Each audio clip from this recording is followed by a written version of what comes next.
Hey everyone, Adam Anderson here with Hook Security. Welcome to CISO QuickFire, where we rapid fire security questions with CISOs. It's like right in the name.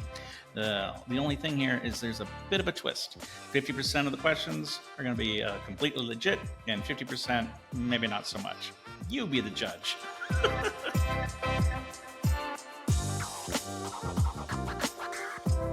So with me today, I have the legendary, the magnificent John Hoyt. Hey, John, can you give us your official title and then maybe talk a little bit about the size of your team so people can get an idea of kind of what your overall responsibilities are? Yeah, so my official title, Chief Information Security Officer, and I am responsible for security, information security for all of the university. Sometimes people are like, "Oh, are you just the IT part?" Like, no, everything. Not saying I'm a big deal, but kind of. But you are. But yeah, so and Clemson is a big deal, right? You hear about them sometimes on Saturdays, but they have like $1 billion budget. So Oh, and you're spending all $1 billion? no, like my percentage is like infinitesimal. So I'm going to just dive in because you just mentioned the university, and I'm going to ask you the easiest question. What is the number one security threat facing Clemson right now, and why is it the students? Just throw that out there and I'll knock it out. There you go. Yeah. I mean, well, actually, students. I think the biggest thing right now we are seeing is students are being targeted, and they are giving up money. They are really being targeted a lot. I think it's shifted a lot in higher ed in general, but we see every day students. Hey, it's an impersonation. Hey, I'm a professor. I've got a job for you, $400 a week. Come work with me remotely, and then they give them a check, a mobile check. They deposit it, and it bounces, and they're out whatever amount of money. So it's a big shift that we're trying to combat on the regular. That's interesting. I asked that question someone in sarcastic, thinking that it was insider threat where the kids are hacking, but you're saying that no, again, you're CISO of all of Clemson, not just IT, and part of the group you're trying to protect are the students, and you see them more as a population that you are trying to help rather than these rascally kids coming and hacking my DNS. Yeah, Yeah, I don't know if you hack DNS, but in my world you do. All right, so here comes your next question. Remember, rapid fire. Right. How long do you think it would take you to drink all the water in an above ground swimming pool? I would probably die because I've seen those challenges where people drink too much water and they do actually die. So what if you had as long as you needed and you didn't die because you went about it like a gentleman? Swimming pool size, like Yeah, in ground, above ground, is it matter? above ground. Yeah, Okay, legit. Okay, probably let's say 6 months. that's fair. As hot as it is outside, some of that's going to evaporate. So Oh, I like that. You're bringing, see, university CISO here. He is science. Okay, next question. What's the role of ethical hackers in your program? yeah. So I like ethical hackers. I like for us to be the ethical hackers. What I tell our team is I want us to be jiggling the door handles and checking the windows as often as possible. Because in my experience, I have found more really bad things by going and just checking and double checking versus waiting for an alert. And some of the things you find, you would never ever get an alert for those things if you were actually putting your ethical hacker hat on and going and check things. That's the where you find the bad stuff. So you use internal ethical hacking on a constant basis, and that's just part of your culture. Right. Next question. Is fire technically on fire? Is fire on fire? Is it technically on fire? This sounds like a science question. This fire's on fire. I'm gonna say fire is not on fire. Sure. I have no idea why, but that's just my guess. Yeah, it's not on fire, it is fire. It I'm is. following you. Yeah.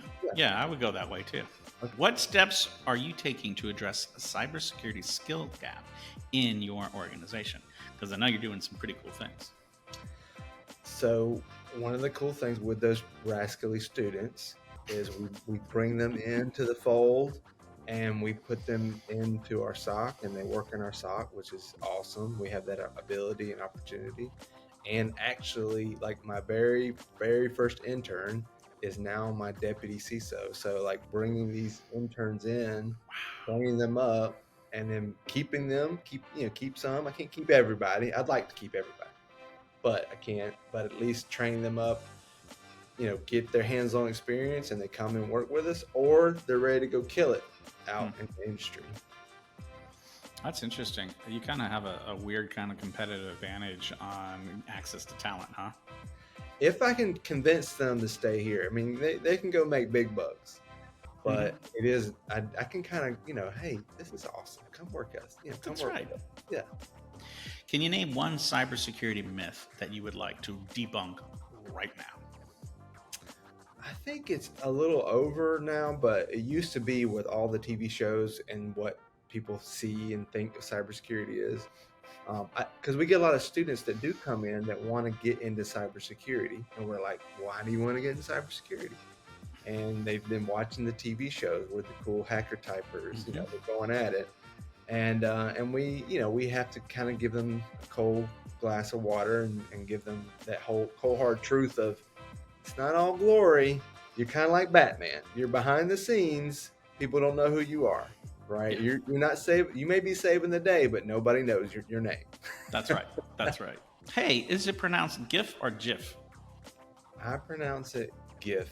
GIF. Those people are weird. No. Those people never make it to be CISOs. they're stuck at director of security. What is one piece of advice you would give an aspiring CISO? I would say, if you're like starting your journey in cybersecurity and you want to be the CISO one day, like technical stuff is usually where it's at. You want to be technical mojo, but you got to work on the communication skills and leadership together. But communication is tied to leadership, but just communication for sure. Like it's amazing, and I know you have said this. The great tragedy is not being able to communicate risk to leadership, and it's a skill, which is good news. You can work on it and you can improve, but you have to work on it. Especially if you're an introvert and that's not something that comes natural. Start now. People skills, man. I think that it's been fun to watch you jump into the CISO, because I remember our first couple of conversations, you're very technical, and now almost literally everything's like, well, this person, I gotta go this, and it seems like your majority of your day is, how do I get these human beings to all work together to get a thing to happen? And that's not just the nerds, that's the line of business, that's stakeholders. So it's like, what I think I heard you say is, hey, you're moving into a more political role, and politics not being a bad word, just a set of skills. Yeah, for sure. Well, on that note, are there more doors or wheels in the world? Wow. Yeah. So far, that one's my favorite. I mean, I would think wheels, because usually they come in 4. Sure. Yeah, and we got trucks. Trucks have a lot. That's true. Yeah. So Dualies. 18. Yeah. And then you have entire parts of the world that don't have cars, but they have huts and doors. Do they have doors though? Is it like cloth on this? I mean, maybe they just have. I don't know. So this is why these are great questions. So what's your answer? You gotta pick one. Doors or wheels? I'm going with wheels. I think wheels. Well, as the great theologian Dabu Sweeney once said, the wheels on the bus do indeed go round and round. And so I'm totally on board. When you are talking to other CISOs, what are some of the things that you guys complain about behind closed doors? I think it's mostly around, most of the time we talk, it's about what do you see, what do we see, but it's probably around compliance and ever-changing rules with compliance and new compliance, and how are you dealing with this new compliance thing that's coming down the wire from DoD or whoever.